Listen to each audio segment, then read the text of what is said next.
هنر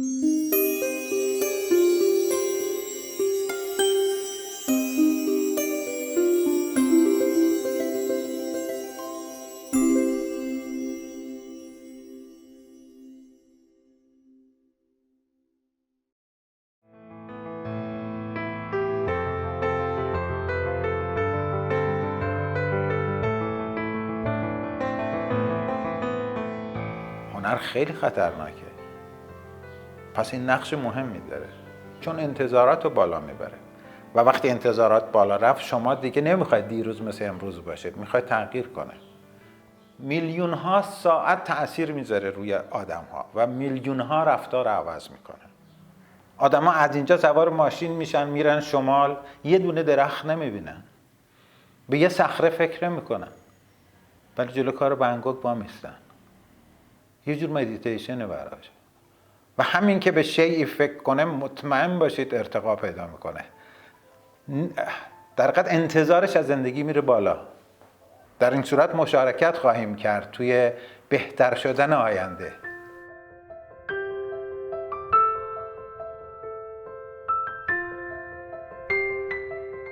معنا به اون صورتی که توی ذهن مؤلف هست منعکس نمیشه، عیناً منعکس نمیشه. من فراتر از این میرم، میگم حتی میشه فرض کرد خود مؤلف هم ندونه عمق معنای حرفی که میزنه چیه، همش قبوله. هر کی به یه نحوی ازش برداشت میکنه قبوله، ولی به هر صورت برداشت میکنه، جلو کار با ایستاده و برداشت کرده. من اون امر ایستادن و مداقه کردن رو میگم که بهش میگم فرهنگ. میگم وامیسته فکر میکنه. یک وجه دیگه ای از زندگی رو کسی دیده و جلوی تو گذاشته و باعث شده که تو یک دقیقه پاش وایستی. نقاش کارش اینه که کار فرهنگی بکنه. نقاش در حقیقت برای نجات خودش کار میکنه. همه هنرمندا این کارو میکنن، میخوان خودشونو نجات بدن از این همه مشکلاتی که هست، از این همه سطحایی که در مقابل من وجود داره. من اول باید بدونم خودم رو نجات بدم دیگه. این داستان امروز و دیروز نیست، همیشه بوده.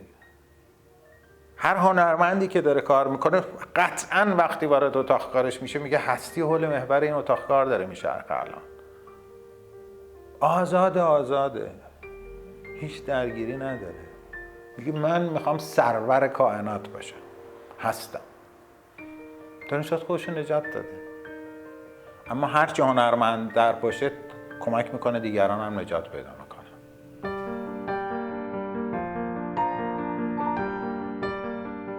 نقاشی میتونه اهداف متفاوتی داشته باشه که همینجا بگم خیلی ها با این نظر اصلا مخالفن، معتقدن اصلا هنر نباید هدفی داشته باشه.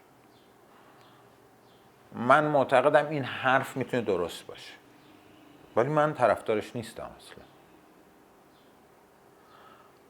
من معتقدم که با هر نظری میشه هنر رو تولید کرد. میشه گفت اصلا تقریبا مهم نیست هنرمند چه نظری داره، مهم اینه که اونو چجوری بیان میکنه.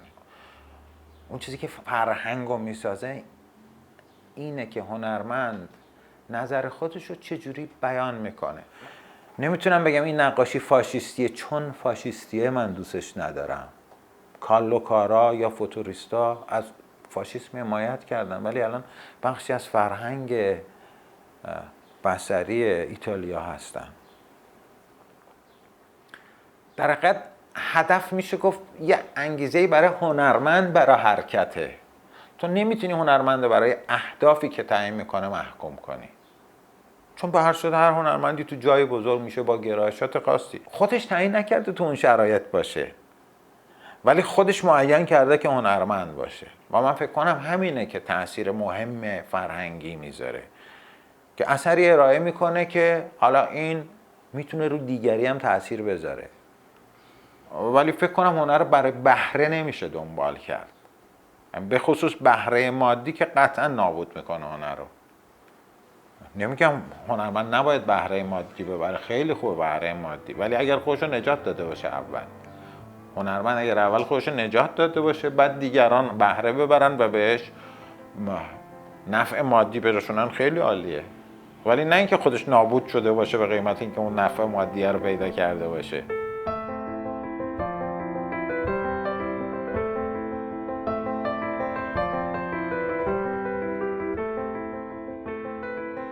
در مورد من فکر کنم خیلی کلی نگاه میکردم به هنر. مثلا به هنر خوب معتقد بودم. در طی سالیان به این نتیجه رسیدم که خوب به طور کلی اصلا معنا نداره. تو میتونی بگی یک هنر، یک اثر هنری متناسب هست یا نه، یعنی به اهدافش رسیده یا نه. نقاشی سنتی ایران خوبه برای نگاه مذهبی، برای نگاه مدرن اصلا خوب نیست. خوب به طور کلی موجود نیست. اگر خوب به طور کلی موجود باشه تو در نتیجه به این نتیجه میرسی که بهترین اثر هنری جهان کدومه؟ به هم چیزی نداریم. اثری که مناسب اهدافش باشه برای اون هدف عالیه. منتها تمام میشه تو همونجا، برای اهداف دیگه اصلا معنی نداره. مثلا فکر کنید خب نقاشی میکلانج خیلی خوبه، پس بیاریم بزنیم تو مسجدهای ما. خب خیلی بی ربط میشه. اون خوبه برای نگاه پروتستانی، برای کلیساهای پروتستان ها خوبه،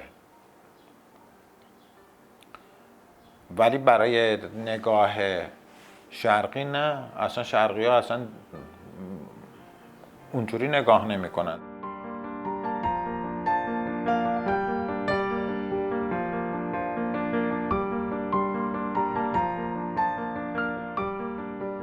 در مورد نقاشی ویژگی وجود داره که به هیچ وجه رسانه‌های دیگه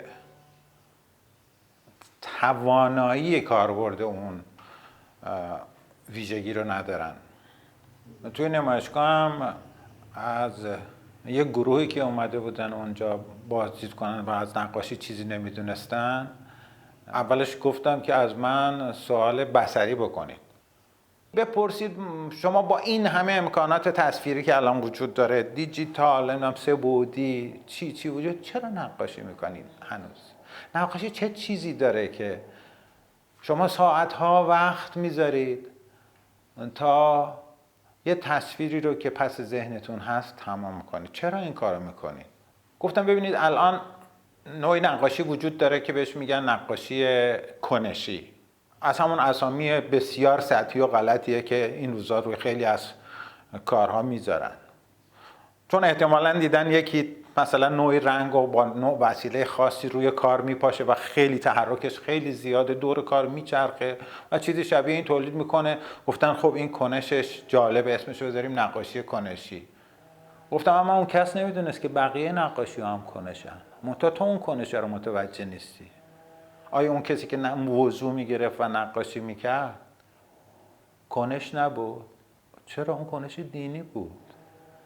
کنش دینی آرامه. تو باید خاضع باشی تا اون امر پیش بره. تو اونجا نمیتونید پرتحرک کار کنی، چون اصلا دین تحرک اونجوری رو نمیپذیره. دین میخواد تو رو دعوت به آرامش بکنه.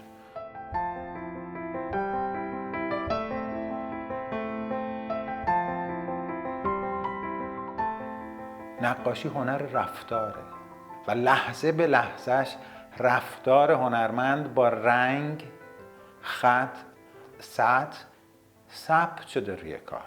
یعنی یک روزی میتونه همه اینا سانت به سانتش خونده بشه. تمام ارتعاشات زمانه، تاریخ، جغرافیا توی از قلب، از جان به دست منتقل میشه و از اونجا مثل یک سوزن ثبت وقایع که تو زلزله نگاری هست روی کار ثبته. نقاش هرچی نقاش تر باشه و هرچی اتفاقاً بیواسطه تر با هستی ارتباط داشته باشه، کنترل کمتری داره روی این ارتعاشات. در صورت این ویژگی نقاشیه و اگر این ویژگی بین بره، بخش مهمی از چیزی که میتونست منعکس کننده روان یک انسان باشه از بین رفته. تو بردار یک کار رامبراند رو الان کپی کن. اینکه تو چرا کار رامبراند رو برداشتی یک ضرورت تاریخی دیگه نیست. اینکه تو نمیتونی اون کارو بکنی هم یک ضرورت تاریخیه، چون رامبراند توی شرایط خاصی اون کارو کرده. تمام اینا ثبت شده است اون رو. اینکه تو چرا این تمایل داری یک ضرورت تاریخیه و البته جغرافیایی. یعنی همه اینا حاکی از تاریخیه که روی ذهن تو عمل کرده. در حقیقت اون چیزی که مهمه اون نشانه هست، نه آگاهی تو امکان داره آگاهیت کاملا کاذب باشه، یعنی نتیجه گیری کرده باشی از وقایع که درست نبوده، اصلا اهمیت نداره، درست نبودنش هم خودش یک واقعیته.